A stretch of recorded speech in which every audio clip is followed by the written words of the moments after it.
What is church?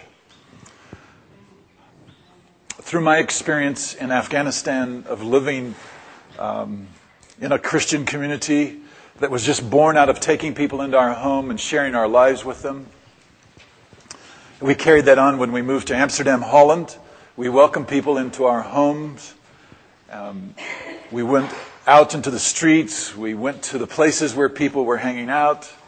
We became friends with lots of sinners, if I can say it that way, people who were not following Jesus. And we welcomed them into our lives. They lived with us. We ate meals together. We did life together. We worked together. We invited them to go with us on our mission of sharing with people. And that blew some people's minds. But we understood that they were on a journey into a relationship, that we were not trying to get them into a box where they were believing. So we had a paradigm of community and relationship. We understood that that's one of the most transforming, empowering ways to communicate Christ. I wanted to put words on a definition for church. I looked for that. So I started asking the question. Friends and I had this dialogue. What are the minimum biblical essentials to be church? What are the minimum biblical essentials to be church?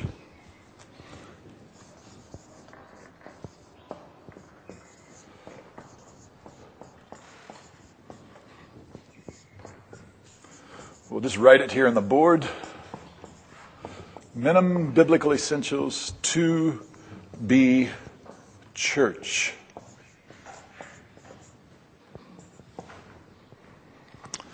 Why ask that question? Let me tell you why I think it's an important question, and then we'll ask that question together. I think it's to get at the essence of who we are as the people of God.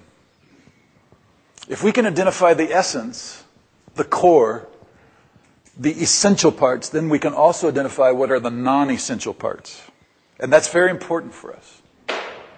We can know what is required, so to speak. What's the core of being church? And then we can say, okay, that is an extra, so that's by preference. You may prefer something, and you may prefer something else, and Calvin may prefer something else. But we all agree on the essence, the core.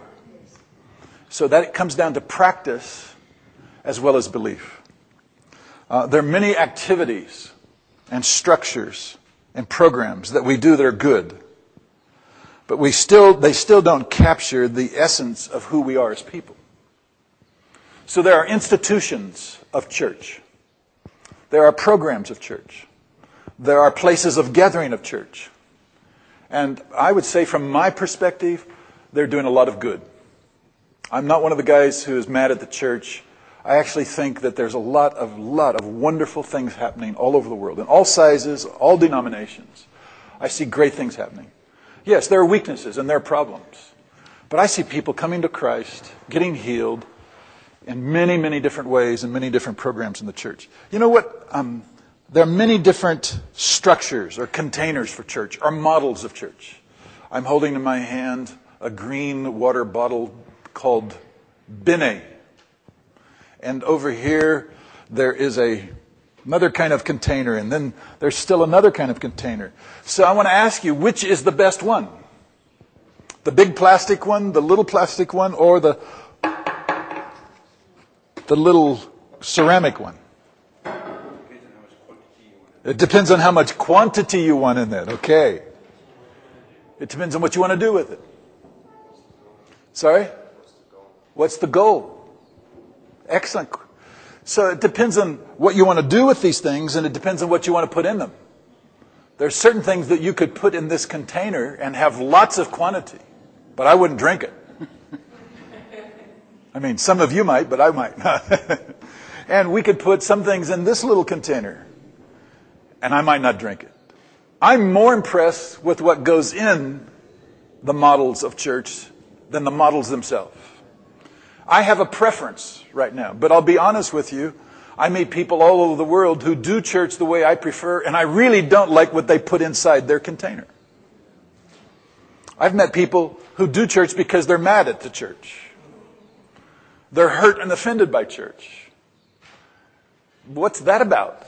That's just like, let's all get together and be mad together. Let's all get together and agree on how much we don't like. Personally, that does not excite me. I went through that season when I was 14 years old. From about 14 to 30, I was mad, I was radical, and I was against everybody. But then I grew up, and I fell in love. When I was 27, 26 years of age, I had that experience where Ephesians 3:10 happened to me. I had a revelation that God has revealed himself through the church, and I fell in love with the church. I fell in love with you and me, and all of our differences and our warts and our problems. I got this thing in my heart that I think God has in his heart. It's his people. He died for his people. He loves his people. That's the kind of God he is. So it's what goes inside. And when we can identify what's the essence that goes inside, then we can work with what we're going to do with it and who we're going to reach and how we're going to serve, etc. When we ask this question, it helps us to distinguish the difference between the essential nature of church and various cultural expressions of church. It helps us to distinguish the difference between the essence of church and various cultural expressions of church. I'm not talking about even the cultural differences between, say, black church and white church. Let's just talk about the differences between white and white or black and black. You understand what I'm saying? You can speak the same language, you can have the same color skin, and you can still have a very different expression of church. How much of that is cultural? How much of that is preference? And what's the essence? What's suggested in the Word as a principle, but not really required to be church? Now notice, I'm asking a question. Not how do we do church, but what is it required to be church? And I think one of the big hang-ups that people have is they haven't made a difference or a distinction between who we are and what we do. So let me explain it this way. If somebody was holding a baby, a newly born 3-day-old baby. Now, there's a difference between what do you do to help that baby grow and what that baby is in its essence. So what I'm talking about is the difference between babiness and how do you help a baby grow. Does that make sense? You understand? So there is a distinction that is made scripturally between who we are and how we grow. And there's also distinctions between who we are, how we grow, and the freedom we have to discover various expressions of our heart. So that's why I say, let's get at the essence so we can make distinctions between all those other things. Why is that important? I'll just give you one practical explanation of that's why that's important. If you understand the essence of church and you've made a distinction between the gospel being believed and gathering some people together and then how they choose to do that, then when you go to another people, you can realize how we've done it may not really fit those other people. I had an American pastor say to me a number of years ago, nobody can be a church planter and go to the nations unless they've pastored an American church. I didn't say it at the time, but my thought was, actually, that's probably one of the biggest hindrances, that if they actually think they know how to do church now because they've pastored an American church, they're going to do more harm than good because they're going to export culture, American culture. I love America. I'm American. God bless America.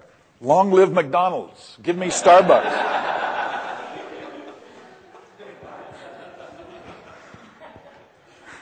I love convenience. I like comfort.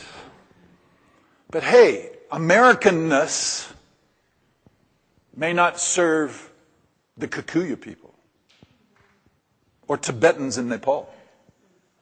It actually may keep them from Jesus. So if I confuse the practices of how we do it, and that may work very well there, that may serve that need, but that may not necessarily serve the need of somebody else. So what's the heart of what it is? And then how we do it.